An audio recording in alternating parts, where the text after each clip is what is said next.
ഷെഫീദ് റാവത്ത് വർദ്ദ ചേരുന്നു. ബിനോയ് വിശ്വം പുറത്തേക്ക് ഇറങ്ങാണെന്ന് തോന്നുന്നു.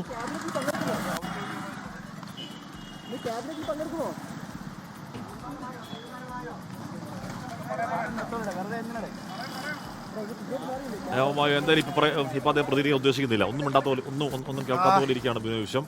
എന്തായാലും അത് തീരുമാനം ഉണ്ടായിട്ടുണ്ട് എന്ന് വേണം മനസ്സിലാക്കാൻ. തീരുമാനമുണ്ടായതിനു ശേഷമാണ്, എന്ന് പറഞ്ഞാൽ തങ്ങൾ പറഞ്ഞിടത്തേക്ക് കാര്യങ്ങൾ എത്തിച്ചതിന് ശേഷമാണ് അഭിമാനത്തോടെ തലയുയർത്തി AK സെന്ററിലേക്ക് ബിനോയ് വിശ്വം സുനീറും അടക്കം CPI നേതാക്കൾ അങ്ങോട്ടേക്ക് എത്തിയത്. അവിടെ പാർട്ടി സെക്രട്ടറി MV ഗോവിന്ദൻ, ദേശീയ ജനറൽ സെക്രട്ടറി MA ബേബി, മുഖ്യമന്ത്രി പിണറായി വിജയൻ അടക്കമുള്ള അങ്ങോട്ടേക്ക് വരികയും ക്രിസ്മസ് സംഭാഷണം പൂർത്തിയാക്കി പോകുന്ന മന്ത്രിസഭാ യോഗത്തിൽ പങ്കെടുക്കുമോ എന്ന ചോദ്യത്തിന് പങ്കെടുക്കുമെന്നോ ഇല്ലെന്നോ മറുപടി പറഞ്ഞില്ല. അതിന് എന്തെങ്കിലും കൺഫ്യൂഷൻ അക്കാര്യത്തിൽ സ്റ്റിൽ ബാക്കിയുണ്ടോ എന്ന കാര്യവും അറിയില്ല.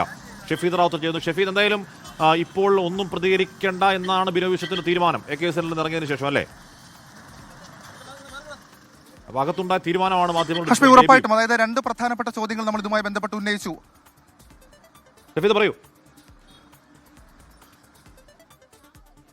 ഹഷ്മി, അതായത് ഇപ്പോൾ നമ്മൾ ദൃശ്യങ്ങളിൽ കാണുന്നത് ഈ CPM സംസ്ഥാന സെക്രട്ടറി MV ഗോവിന്ദൻ, അതേപോലെ തന്നെ ദേശീയ സെക്രട്ടറി MA ബേബി അടക്കമുള്ളവർ ഈ AK സെന്ററിൽ നിന്നിറങ്ങി ചിന്താ ഫ്ളാറ്റിലേക്ക് പോയ കാഴ്ചയാണ്. അതിന് തൊട്ട് മുൻപ് ബിനോയ് വിശ്വം, മന്ത്രി K രാജൻ ഉൾപ്പെടെയുള്ളവർ പോയിരുന്നു. ബിനോയ് വിശ്വത്തോട് നമ്മൾ ആവർത്തിച്ച് രണ്ട് പ്രധാനപ്പെട്ട കാര്യങ്ങൾ ചോദിച്ചു. അതിൽ ഒന്നാമത്തെ ചോദ്യമായിരുന്നു അദ്ദേഹത്തോട് ഈ ക്യാബിനറ്റിൽ പങ്കെടുക്കുമെന്നുള്ള കാര്യം. പക്ഷേ മൗനമായിരുന്നു മറുപടി. രണ്ടാമത്തേത് ഈ ചർച്ച പോസിറ്റീവായിരുന്നോ, എന്തായിരുന്നു ഇക്കാര്യത്തിൽ തീരുമാനം എന്നുള്ള ചോദ്യത്തിനും പോസിറ്റീവാണ് അല്ലെങ്കിൽ നെഗറ്റീവ് ആണെന്നൊരു മറുപടി പറഞ്ഞിട്ടില്ല, പകരം മൗനമായിരുന്നു. CPI നേതാക്കൾ ഇതുവരെ പ്രതികരിക്കാൻ തയ്യാറായിട്ടില്ല. CPM സംസ്ഥാന സെക്രട്ടറിയും ദേശീയ സെക്രട്ടറിയും ഇപ്പോൾ AK സെന്റർ തൊട്ടടുത്തുള്ള ചിന്താ ഫ്ളാറ്റിലേക്ക് പോയിട്ടുണ്ട്. അപ്പോൾ സ്വാഭാവികമായും എന്താണ് ഇക്കാര്യത്തിൽ ഒരു ആകാംക്ഷ, ഒരു പൊളിറ്റിക്കൽ ആകാംക്ഷ ഇതുമായി ബന്ധപ്പെട്ട് നിലനിൽക്കുന്നു എന്നുള്ളതാണ് ഏറ്റവും പ്രധാനപ്പെട്ട കാര്യം. കാരണം 3:30-നാണ് ക്യാബിനറ്റ് യോഗം ചേരുന്നത്.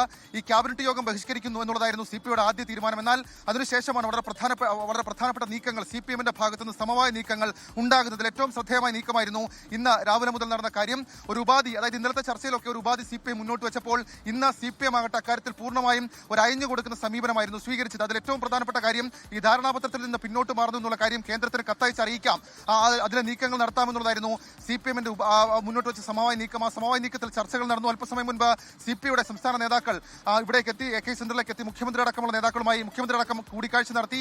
CPM ദേശീയ നേതാക്കളും അതേപോലെ തന്നെ ദേശീയ സെക്രട്ടറി. നിർണായകമായ രാഷ്ട്രീയ ദിവസം തന്നെയായിരുന്നു. ആ രാഷ്ട്രീയ ദിവസത്തിലുണ്ടായ ഏറ്റവും പ്രധാനപ്പെട്ട വാർത്ത പ്രേക്ഷകർ അറിയിച്ചത് 24 ആണ്. CPIക്ക് മുന്നിൽ CPM വഴങ്ങുന്നു എന്നുള്ളതായിരുന്നു ഏറ്റവും പ്രധാനപ്പെട്ട വാർത്ത. ആ വാർത്തയുടെ അനുരണനങ്ങൾ ബാക്കി തുടരുകയുമാണ്. ഇനിയിപ്പോൾ നിർണായകമായ പ്രതികരണങ്ങൾ വരാനിരിക്കുന്നു. 3:30 LDF യോഗത്തിൽ CPI പങ്കെടുക്കുമോ എന്നും അറിയാനിരിക്കുന്നു.